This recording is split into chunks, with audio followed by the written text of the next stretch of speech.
ആര് വിളിച്ചെന്ന് അറിയില്ല അങ്കിൾ. പലതവണയായി വിളിച്ച് ഭീഷണിപ്പെടുത്തുന്നു. എനിക്ക് നിങ്ങളുടെ കാര്യം മാത്രം അന്വേഷിച്ചാ പോരാ, ഒരു സിറ്റിയുടെ മുഴുവൻ ചുമതലയുണ്ട്. Please don't disturb me.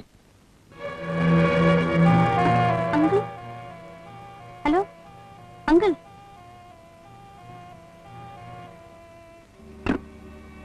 മുസ്ലിം പള്ളി ആക്രമിച്ചു, മതപുരോഹിതനെ വെട്ടിക്കൊന്നു. ഇന്നലെ രാത്രി മുഖം മൂടിയിട്ട ഏതാനും അക്രമികൾ തേനിക്കൽ ജുമായത്ത് പള്ളിയിൽ അതിക്രമിച്ചു കടന്ന് പള്ളിയിൽ ഉറങ്ങിക്കിടക്കുകയായിരുന്ന മുസ്ലിയാർ ഇബ്രാഹിംകുട്ടി എന്ന 33-കാരനെ ക്രൂരമായി വെട്ടിക്കൊന്നു. പോലീസ് അന്വേഷണം തുടരുന്നു. അതിന് നമ്മൾ എന്ത് വേണം? ഞാനൊരു ബിസിനസ്സുകാരനാണ്. പള്ളിയുടെയും തീരന്റെയും കാര്യം പറഞ്ഞ് ചിങ്ങളുടെ കൂട്ടത്തിൽ റോട്ടിലിറങ്ങി നടക്കാൻ കഴിയില്ല. ഇത് നമ്മുടെ കൂട്ടർ മാത്രമല്ലല്ലോ, എല്ലാ മതക്കാരും സംഘടനകളും ഉണ്ട്. പ്രകടനം നയിക്കുന്ന തന്നെ മാഡമാണ്. ഇന്നത്തെ പ്രതിഷേധ പ്രകടനം മാഡമാണ് നയിക്കുന്നത് കേട്ടല്ലോ. അവർ നിർബന്ധിച്ചിരുന്നു. പക്ഷേ എനിക്ക് പെട്ടെന്ന് ചില അസൗകര്യങ്ങൾ. ഇന്നത്തെ പ്രൊസഷന് പോലീസ് സെക്യൂരിറ്റി ഉണ്ടാവില്ലേ? യെസ്, എനിക്കാണ് അതിന്റെ ചാർജ്. അവിടെ എന്ത് സംഭവിച്ചാലും നിങ്ങൾ ഇടപെടരുത്. എന്താ കാര്യം? കമ്മത്തി സ്റ്റേറ്റിലേക്ക് പോലീസിനെ വിടരുത്. പുറത്തു വെച്ച് നിങ്ങൾ അവരെ തടയണം. ബാക്കി കാര്യം ഞങ്ങളേറ്റു.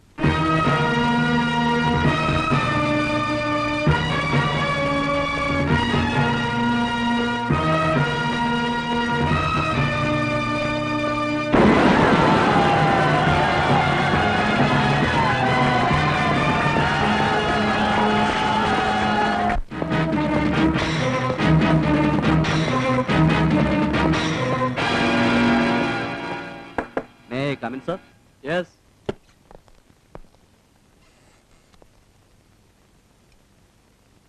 പ്രകടനക്കാരുടെ നേരെ ആരോ ബോംബെറിഞ്ഞതായിട്ടാണ് റിപ്പോർട്ട്. സെക്യൂരിറ്റിക്ക് പോയ പോലീസുകാരിൽ ചിലർക്കും പരിക്കുണ്ടത്രേ. ഓഹ്, ആ മുരുകനെ ഒരിടത്ത് വിളിച്ചിട്ടും കിട്ടുന്നില്ല. വല്ല ക്ലബിലോ ബാറിലോ പോയി കിടക്കുന്നുണ്ടാവും. അലക്സ് ഉടനെ സ്പോട്ടിലെത്തണം. അറിഞ്ഞിടത്തോളം അവിടെ വലിയ കുഴപ്പമാണ് നടക്കുന്നത്. ഫോഴ്സ് മതിയാവില്ല. സാർ റിസോർട്ട് ക്യാമ്പിലേക്ക് വിളിക്കണം. ഏത് നരകത്തിലേക്കെങ്കിലും വിളിക്ക്, എനിക്ക് വയ്യ. പ്രഷർ കൂടിയോണ്ട് തല ചുറ്റുന്നു. സർ, സാറിന് ഫോണുണ്ട്, കമ്മീഷണർ ഓഫീസിൽ നിന്ന്. ഞാനിവിടെ ഇല്ലെന്ന് പറഞ്ഞേട്ടാ.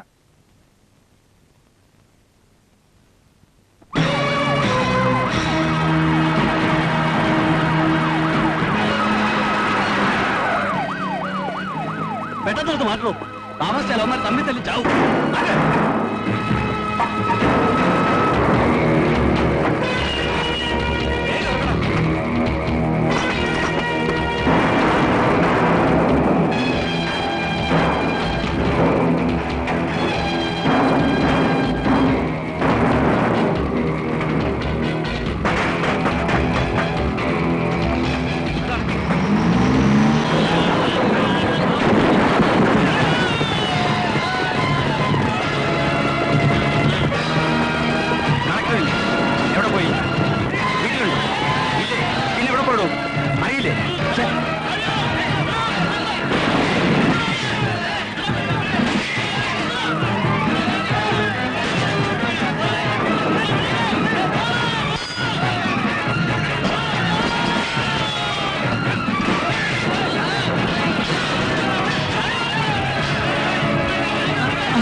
ഒരു സംശയം. ഈ നേരത്തെ നിനക്ക് സംശയമാണോ വാസു? നിനക്ക് പറ്റിയോ? ഒന്നും പറ്റാതിരിക്കാനാണ് ഇതിനകത്ത് കയറിയിരിക്കുന്നത്.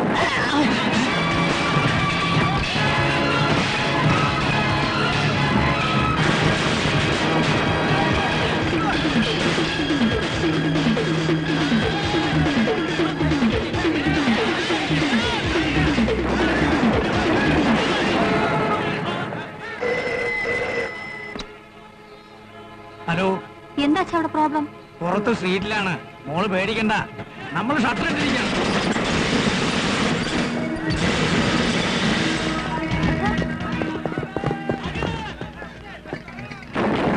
ഹലോ, ഹലോ, അച്ഛാ,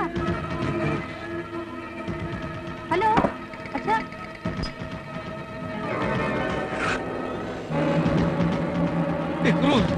എന്നെ കൊല്ലരുത്, എന്നെ ഉപദ്രവിക്കരുത്. ഞാനൊന്നും അറിഞ്ഞതല്ല. എന്ത് വേണമെങ്കിലും എടുത്തോളൂ എന്നെ.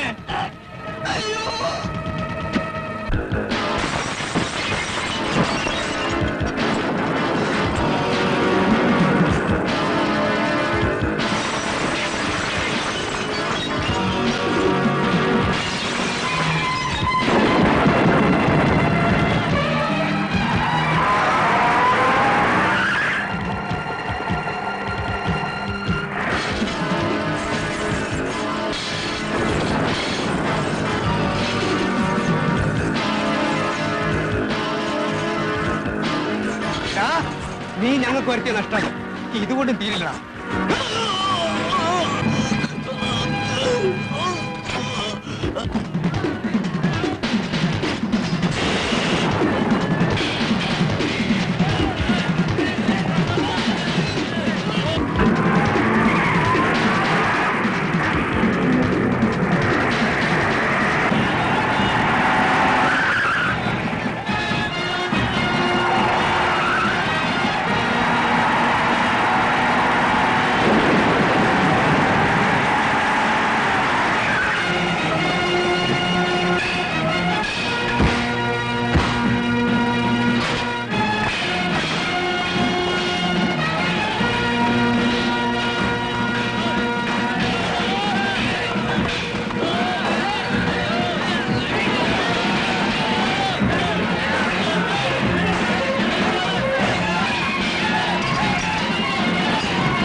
സാർ ഇത് കാണുന്നില്ലേ?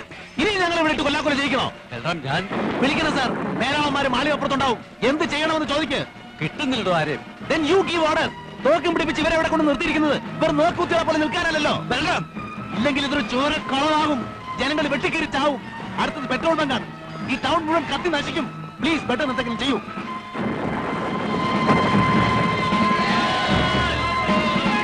ജനങ്ങൾ പിരിഞ്ഞു പോകണം. നിയമവിരുദ്ധമായ ജനക്കൂട്ടം പിരിഞ്ഞു പോകണം. നിയമവിരുദ്ധമായ ജനക്കൂട്ടം പിരിഞ്ഞു പോകണം. അല്ലെങ്കിൽ പോലീസ് വെടിവെക്കും. നിയമവിരുദ്ധമായ ജനക്കൂട്ടം പിരിഞ്ഞു പോകണം. അല്ലെങ്കിൽ വെടിവെക്കുന്നതാണ്.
എവിടെ പോകുന്നു?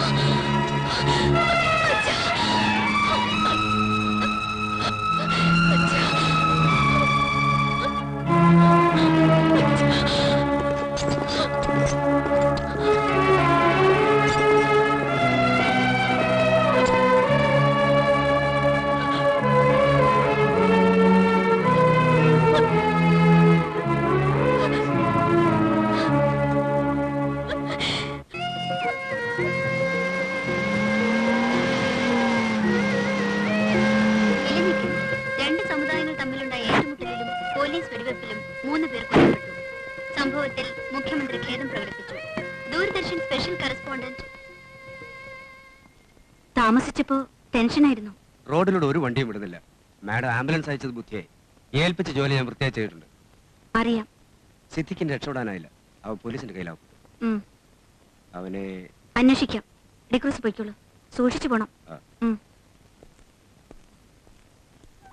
ജനങ്ങൾ സംഘം ചേരുന്നതും കൂട്ടം കൂടി നടക്കുന്നതും ഇന്ത്യൻ ശിക്ഷാ നിയമം 144 വകുപ്പ് പ്രകാരം കർശനമായി നിരോധിക്കുന്നു.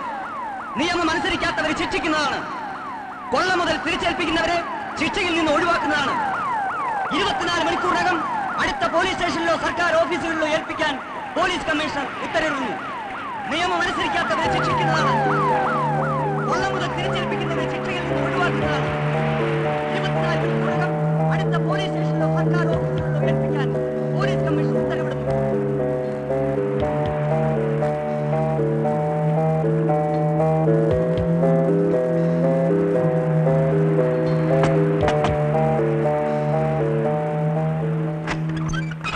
അല്ല, എന്ന് പോയ ആളാ? ഞാൻ വിചാരിച്ച കടലിൽ മുങ്ങിപ്പോ. നീ ഇതിവിടെ സൂക്ഷിക്കണം, ആരെയും കാണിക്കരുത്. ഞാൻ വരും.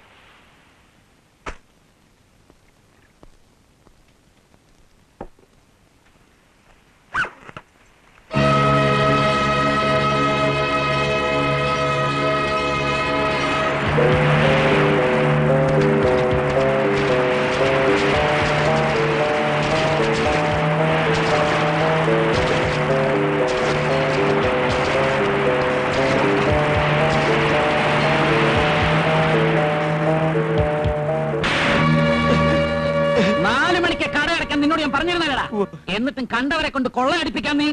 ഇല്ല മുതലാളി, പുറത്ത് വെച്ചിരുന്ന 3-4 കുപ്പികളെ അവന്മാർ കൊണ്ടുപോയുള്ളൂ. ലൂട്ട് ചെയ്യാൻ വന്നവരെ ഞങ്ങൾ തല്ലി ഓടിച്ചിട്ടുണ്ട്. പെട്ടെന്ന് ഈ കുപ്പികളൊക്കെ സ്റ്റോറിലേക്ക് എടുത്ത് മാറ്റണം. ശരി സാർ.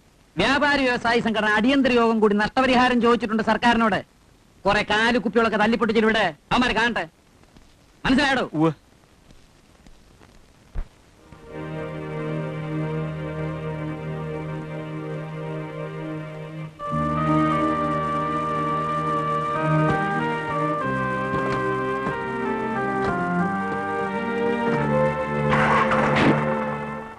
ഉമ്മർ ഇവിടെ തന്നെ കാണണം. ഞാനൊന്ന് ഗസ്റ്റ് ഹൗസിൽ പോകും. മിനിസ്റ്റർ വരുന്നുണ്ട്.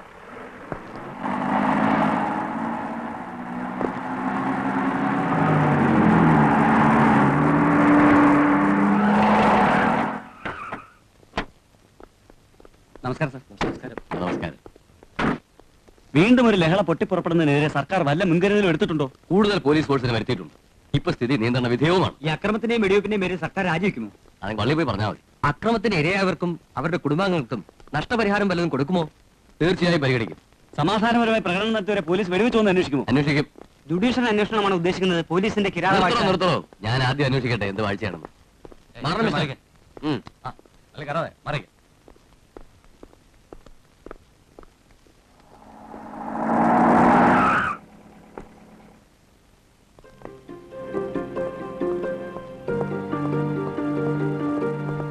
താൻ എവിടെ പോയി കിടക്കുവായിരുന്നോ ഇതുവരെ? കിടക്കുകയായിരുന്നല്ലോ സാർ. ചത്തവരെ കീറി മുറിക്കണ്ടേ, അടക്കം ചെയ്യാൻ ബന്ധുക്കൾക്ക് വിട്ടുകൊടുക്കണ്ടേ, അതിന്റെ തിരക്കിലായിരുന്നു. ഒന്നതും താൻ തന്നെയല്ലേ? ബാക്കി അവിടെ പോയി പറഞ്ഞാൽ മതി. സമാധാനപരമായി പ്രകടനം നടത്തിയവരെ വെടിവെക്കാൻ ഉത്തരവിട്ടത് ഇൻസ്പെക്ടർ ബൽറാമാണ്. കുപ്രസിദ്ധനായ ഈ പോലീസ് ഓഫീസർ മുമ്പ് നടത്തിയ ക്രൂരമായ കൊലകൾ പലർക്കും അറിയാം. എന്നിട്ടും ഇയാളെ ഡിപ്പാർട്ട്മെന്റിൽ വെച്ചുകൊണ്ടിരിക്കുന്നത് പോലീസ് വകുപ്പിനും സർക്കാരിനും ഒരുപോലെ നാണക്കേടാണെന്ന് ഞാൻ പറയും. ബൽറാമിനെ കുറിച്ച് പാർട്ടിയുടെ ജില്ലാ ഘടകത്തിനുള്ള എതിർപ്പാണ് ഞാനിവിടെ പ്രകടിപ്പിക്കുന്നത്. സഹദേവൻ, പാർട്ടിയുടെ കാര്യം ഒന്നും പറയണ്ട. ഇന്നലെ ഇവിടെ എന്താണ് സംഭവിച്ചതെന്നാണ് അന്വേഷിക്കുന്നത്. ആ ഇൻസ്പെക്ടർ ഇവിടെ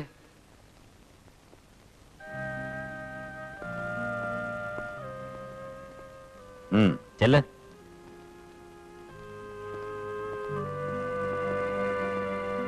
ഇതോട് ഇവന്റെ തൊപ്പി തെറിക്കണം സാർ. ഇൻസ്പെക്ടർ ബൽറാം, നിങ്ങളെക്കുറിച്ച് ധാരാളം അലിഗേഷൻസ് ഞാൻ ഇവിടെ കേട്ടു. പക്ഷെ ഇന്നലത്തെ സംഭവത്തെക്കുറിച്ചാണ് ഇവിടെ അന്വേഷിക്കുന്നത്.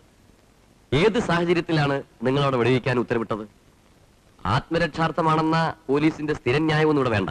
ഇല്ല സർ, പോലീസ് ആത്മാവും ശരീരവും ഇല്ലാത്ത വില കുറഞ്ഞ നിർജീവ വസ്തുക്കളാണെന്ന് കരുതുന്നവർക്ക് ആ ന്യായം ബോധ്യപ്പെട്ടില്ല എന്നറിയാം. മിസ്റ്റർ, ചോദിച്ചതിന് ഉത്തരം പറഞ്ഞാൽ മതി. അതാണ് സാർ പറഞ്ഞു വരുന്നത്. കൊള്ളയും കൊലയും തീവപ്പും നടത്തിയ ക്രിമിനൽ പുള്ളികൾ ഒരുത്തൻ ചത്താൽ ഇവിടെ ചോദിക്കാൻ ആളുണ്ട്. പ്രക്ഷോഭം സംഘടിപ്പിക്കാൻ പാർട്ടികളുണ്ട്. അത്തരം സാമൂഹ്യ ദ്രോഹികൾ ഒരു പോലീസ് ഉദ്യോഗസ്ഥനെ പെട്രോളിൽ മുക്കി തീയിട്ട് ചുട്ടാലും തല വെട്ടിയെടുത്താലും ചോദിക്കാനാണില്ല. അവരുടെ കുടുംബാംഗങ്ങൾക്ക് നഷ്ടപരിഹാരം വാങ്ങിച്ചു കൊടുക്കാൻ ഉത്തരവാദിത്തപ്പെട്ടവരില്ല. Stop it. Come to the point. എന്താണ് അവിടെ നടന്നത്? വെടിവെപ്പിന് ഓർഡർ ഇടാൻ നിങ്ങൾക്ക് ആരാണ് അധികാരം നൽകിയത്? സർ, കല്ലും കട്ടപ്പാറയും കൈബോംബുമായി ഒരു സംഘം പോലീസിനെ നേരിട്ടപ്പോ വെറും ലാത്തി കൊണ്ട് അവരെ തടഞ്ഞു നിർത്താനാവില്ലെന്ന് വന്നു. ആ സമയം പലരെയും വിളിച്ച് അന്വേഷിച്ചു, അനുമതി ചോദിച്ചു, ജില്ലാ കളക്ടർ മുതൽ DIG വരെ. പക്ഷെ ആരിൽ നിന്ന് ഒരു മറുപടിയും കിട്ടിയില്ല. മേലധികാരികൾ പഴിചാരി ഇയാൾ രക്ഷപ്പെടാൻ ശ്രമിക്കണ്ട. നിങ്ങൾക്കെതിരെ നടപടിയെടുക്കാതിരിക്കാൻ കാരണമല്ലോ ബോധിപ്പിക്കാനുണ്ടോ? നടപടിയെടുക്കേണ്ടത് കുറ്റക്കാർക്കെതിരെ വേണം sir. Kammathi street കൊള്ളയടിച്ചവര്, Krishna jewellers കുത്തിക്കവർന്ന് അതിന്റെ ഉടമയെ വെട്ടിക്കൊന്നവര്, പോലീസ് വാഹനങ്ങളടക്കം പൊതുമുതൽ ചുട്ടുകരിച്ചവര്, അവരെ മുഴുവൻ മാറ്റി നിർത്തി എന്നെ പ്രതിയാക്കുന്നത് വെടിവെപ്പിന് ഉത്തരവിട്ടതിന്റെ പേരിലാണെങ്കിൽ അത് ഞാൻ ചെയ്ത കുറ്റകൃത്യമല്ല. ഒരു പോലീസ് ഓഫീസർ എന്ന നിലയിൽ എന്റെ ഡ്യൂട്ടിയാണ്. അതിൽ രണ്ടുപേർ മരിച്ചെങ്കിൽ അതിൽ എത്രയോ ഇരട്ടി ജീവൻ രക്ഷിക്കാൻ, ഇപ്പോൾ തന്നെ ലക്ഷക്കണക്കിന് രൂപ നഷ്ടമായെങ്കിൽ കോടിക്കണക്കിന് രൂപ നഷ്ടമാകാതിരിക്കാൻ അതിന് തെളിവാണ് കൃഷ്ണപിള്ളയുടെ ശവം. ഇപ്പോഴും കെട്ടടങ്ങിയിട്ടില്ലാത്ത കമ്പത്തി സ്ട്രീറ്റ് വെട്ടും കുത്തുമേറ്റ് തലപൊട്ടി എല്ലൊടിഞ്ഞ് ആശുപത്രിയിൽ കഴിയുന്ന പോലീസുകാരടക്കമുള്ള നൂറുകണക്കിന് നിരപരാധികൾ. അവരെ കാണാതെ തെളിവും സാക്ഷിമൊഴികളും രേഖപ്പെടുത്താതെ ഒരാളെ ശിക്ഷിച്ച് പലരുടെയും മുഖം രക്ഷിക്കാനാണ് അന്വേഷണം എന്ന ഈ പ്രവർത്തനമെങ്കിൽ അയാൾ പറയട്ടോ. ക്ഷമിക്കണം സർ. ഇഷ്ടദൈവങ്ങളെ പ്രീതിപ്പെടുത്താൻ നരബലി പോലും നടത്തുന്നവരുടെ നാടാണ്. ഇഷ്ടജനങ്ങളെ തൃപ്തിപ്പെടുത്താൻ ഒരു പാവം പോലീസ് ഉദ്യോഗസ്ഥനെ ബലിയാടാക്കാനാണ് ഉദ്ദേശമെങ്കിൽ it's up to you sir. I have nothing more to say.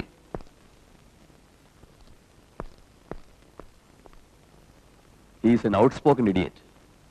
എന്നാലും അയാൾ പറഞ്ഞതിൽ കാര്യമുണ്ടെന്ന് തോന്നുന്നു. എവിടെ എങ്ങനെ സംസാരിക്കണം അറിഞ്ഞോട്ടെ rascal. What nonsense are you talking there? Truth, the whole truth, nothing but truth. You sir.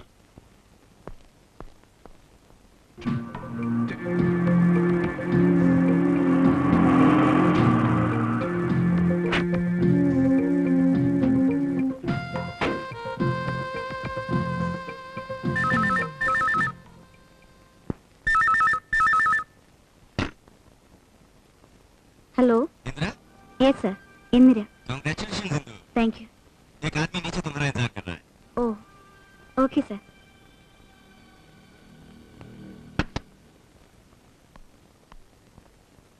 ആ എന്നെ ഇപ്പൊ ഗൾഫിൽ നിന്ന് വിളിച്ചിരുന്നു. ഇവിടുത്തെ വിവരങ്ങൾ അറിഞ്ഞ് കൺഗ്രാജുലേറ്റ് ചെയ്യാൻ. എനിക്കതല്ല, ഇവിടെ നടക്കുന്ന കാര്യങ്ങൾ മിനിറ്റ് വെച്ച് കടലിന് അക്കരെ ഇരിക്കുന്ന മൂപ്പർ അറിയുന്നതാണ് അതിശയം.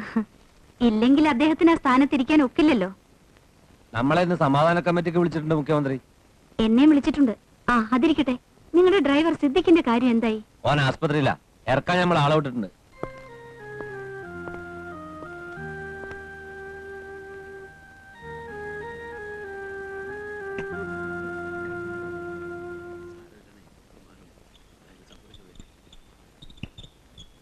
ഇവിടത്തെ ഭക്ഷണം മോശമായതുകൊണ്ട് നിനക്ക് വേണ്ടി ഞാൻ കുറച്ച് പൊറോട്ടയും നല്ല ഒന്നാന്തരം ചില്ലി ചിക്കനും വാങ്ങിച്ചു. എന്നിട്ട് പിന്നെ തോന്നി അത് കഴിച്ച് നിനക്ക് ഇനിയും കൂടുതലായല്ലോ, അതുകൊണ്ട് മുഴുവനും ഞാൻ തന്നെ കഴിച്ചു. എനിക്കങ്ങനെ ആഹാരം കഴിക്കാൻ പറ്റാത്ത അസുഖമില്ല.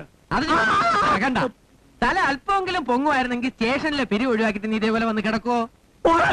അങ്ങനെ വിളിക്കരുത്, അത് മോശം. ഇവിടെ ഇയാളെ ഇപ്പൊ കൊണ്ടുപോകാൻ പറ്റില്ല. ഡോക്ടറുടെ സമ്മതം ഇല്ലാതെ കൊണ്ടുപോകാൻ ഒക്കില്ല. ഞങ്ങൾക്കൊരു ഡോക്ടറിന് സമ്മതം വേണ്ട. പോലീസിന്റെ വേണ്ടി വരും. കസ്റ്റഡിയിലെത്ത പ്രതിയാണ് ഇയാൾ. അങ്ങനെ കൊണ്ടുപോകാൻ പറ്റില്ല. ഇത് എവിടുത്തെ ന്യായമാ സാറേ? മര്യാദയ്ക്ക് ഇയാളെ കൊണ്ടുവെക്കരുത്. അത് കൊള്ളാം. അരിയിൽ നിന്ന് ആശാരിച്ചും കടിച്ച് പിന്നെയും പട്ടി.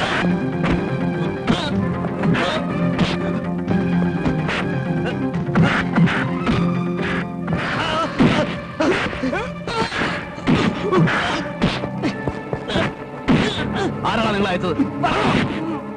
ഹുസൈൻ സാഹിബ്. കമ്മത്തി സ്ട്രീറ്റ് കൊള്ളയടിക്കാൻ അയച്ച ആളാണോ? ആരാണ് അയച്ചത്?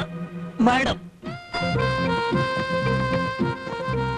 അപ്പോ കച്ചവടക്കാരുടെ നഷ്ടപരിഹാരം 4-5 ലക്ഷം രൂപയുടെ നഷ്ടം എനിക്ക് തന്നെ ഉണ്ട്. അതെല്ലാം പറഞ്ഞില്ലേ, പരിഗണിക്കും. ആ നമ്മൾ സമാധാന കമ്മിറ്റിയെ ഉണ്ടാക്കിയിട്ടുള്ളൂ. ഇനി നാട്ടിൽ നിങ്ങളെല്ലാം ചേർന്ന് സമാധാനം ഉണ്ടാക്കണം. കമ്മിറ്റി കൺവീനർ ശ്രീമതി പേര് മറന്നു. മാഡം. ആ മാഡം. മാഡം വേണം നേതൃത്വം നൽകാൻ. ഷുവർ. അപ്പൊ ശരി.